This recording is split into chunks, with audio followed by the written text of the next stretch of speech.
Do you ever get that feeling where you just need to be by yourself? In a world that's always buzzing, always connected, the idea of choosing to be alone can seem a little strange to some.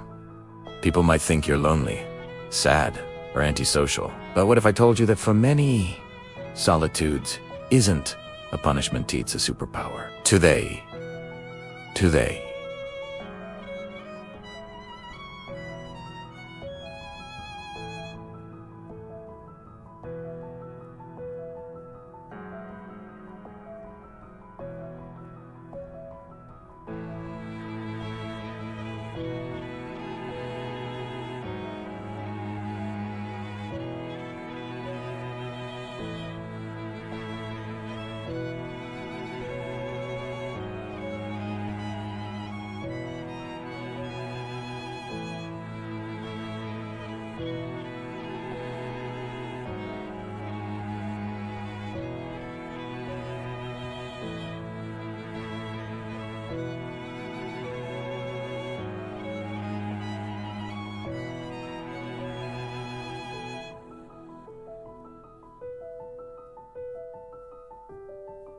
We re-dive in deep into the beautiful world of being alone and exploring why some people genuinely love their own company. This isn't about loneliness. It's about the intentional, rejuvenating practice of solitude. First, let's get one thing straight.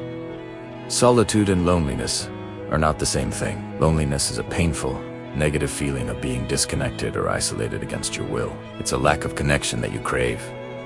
Solitude, on the other hand, is a choice. It's the positive, voluntary act of spending time with yourself. It's about recharging your social battery, not because you dislike people, but because you value your inner world just as much as the outer one. Think of it like this. Loneliness is an empty room you're locked in, while solitude is a private sanctuary you choose to enter. So, who are these people who seek out solitude? They're not just stereotypical hermits living in a cabin in the woods. They're all around us. Maybe it's your friend who loves solo hiking trips, your coworker who eats lunch alone with a book, or even you, when you decide to spend a Saturday afternoon just pottering around the house. Researchers have actually identified a few different types of solitude seekers. They're the introverts, who'd naturally gain energy from their alone time. Then there are the creatives, artists, writers, and musicians who need quiet space to let their ideas flow. And there are also the spiritual seekers, who use solitude for meditation, reflection, and connecting with a deeper sense of self. It's not a one-size-fits-all thing. People from all walks of life can find joy in their own company. But why does it feel so good? What's the science behind the bliss of being alone? Well, it turns out our brains and bodies really benefit from these quiet moments. First, solitude can significantly boost creativity and problem solving. When you're alone, your brain can wander freely without distractions. This is called the default mode network, and it's where your best aha moments happen. It allows you to connect disparate ideas and think outside the box. Have you ever had a brilliant idea pop into your head while you were in the shower? That's your default mode network at work, and it thrives in solitude. Second, being alone helps build mental and emotional resilience. When you spend quality time with yourself, you get to know yourself better. You learn to listen to your own thoughts and feelings without the influence of others. This self-awareness is the foundation of emotional regulation. You become more attuned to what you need, what makes you happy, and what stresses you out. It allows you to process emotions fully instead of just reacting to them. Over time, this builds a stronger, more stable sense of self, making you less dependent on external validation. You become your own best friend, your own source of comfort. And let's not forget the simple benefit of rest and restoration. Our nervous systems are constantly bombarded with stimuli notifications, conversations, traffic, noise. Solitude provides a much-needed break. It allows your nervous system to switch from fight or flight mode to rest and digest mode. This lowers cortisol levels, the stress hormone, and can lead to better sleep, improved focus, and a greater overall sense of calm. It's like hitting the reset button on your mind. You come back to your social life feeling refreshed and more present for the people you care about. So, you're sold on the idea. But how do you actually embrace solitude? Especially if you're used to being surrounded by people. The key is to start small and be intentional. You don't need to book a silent retreat for a week. Start with just 15 minutes a day. Put your phone away, find a quiet spot, and just be. You could listen to music, sip a cup of tea, or simply stare out the window. The goal isn't to do anything productive, it's just to be with yourself. Once you're comfortable with that, you can start scheduling solitude dates.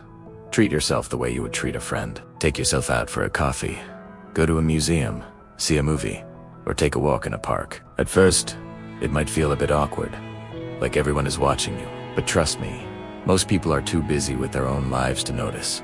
And soon, you'll start to enjoy the freedom of moving at your own pace, doing exactly what you want to do, without having to compromise. Another powerful way to practice solitude is to engage in a solo hobby. This could be anything from painting, gardening, and playing an instrument, to coding, baking, or building models. A hobby gives your alone time a gentle structure and a sense of purpose.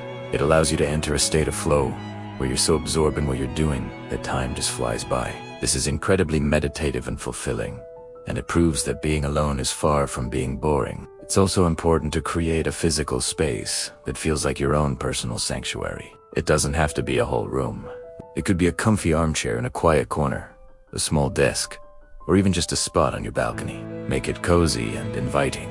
Fill it with things that bring you peace, whether that's plants, candles, good books, or soft blankets. Having a designated spot for your solitude signals to your brain that it has time to switch off and relax. Finally, remember to be kind to yourself. If you're trying to embrace solitude and your mind is racing with anxious thoughts, or you feel a pang of loneliness, that's okay. It's normal. Don't judge yourself for it.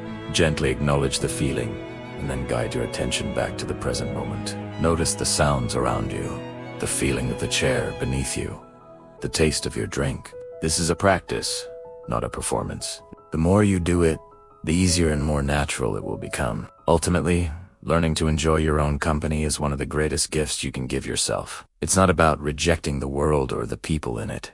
It's about building a strong inner foundation so you can engage with the world more meaningfully. It's about finding a balance between connection and reflection. When you are comfortable and happy in your own skin, your relationships with others actually improve. You show up as a more whole, centered, and authentic version of yourself. So, the next time you feel the urge to be alone, don't question it.